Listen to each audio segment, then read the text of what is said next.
করিয়াও ভান। সম্মানিত উপস্থিতি, আমরা এই জমিনে ভাগ্যবান, আমরা এই জমিনে শ্রেষ্ঠ, আমরা এই জমিনে সব থেকে মর্যাদাপূর্ণ, কারণ আল্লাহ তাআলার সৃষ্টি সমস্ত মাখলুকের ভিতরে আশরাফুল মাখলুকাত হয়ে জন্মেছি এবং সেই সাথে শ্রেষ্ঠ নবীর উম্মত হিসেবে পৃথিবীতে জন্মেছি। সুতরাং দুনিয়ার কোনো স্বার্থ আমাদেরকে এই পরিচয় ধুয়ে মুছে দিতে পারে না। সম্মানিত উপস্থিতি, আজকে সময় অল্প, যদি কখনো আবার আপনাদের সাথে দেখা হয়, আবারও কথা হবে।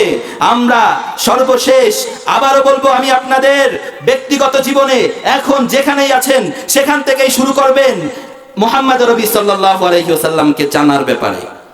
তার জীবনীকে জানবেন, ব্যক্তি জীবনে প্রয়োগ করবেন, তাকে জানবেন, তার চরিত্র সম্পর্কে জানবেন। আপনার পরবর্তী প্রজন্ম সেই আপনার শিক্ষায় যেন শিক্ষিত হতে পারে। আপনার রাষ্ট্র, আপনার ফ্যামিলি, আপনার ব্যক্তি জীবন সবকিছু যেন একমাত্র মুহাম্মদ নবী সাল্লাল্লাহু আলাইহি ওয়াসাল্লামকে ফলো করে গড়তে পারেন, সেই প্রত্যাশাই আজকে আমার এই আলোচনার মাধ্যমে আপনাদের কাছে থাকবে। সম্মানিত উপস্থিতি, আজকের এই প্রোগ্রাম সফল হোক।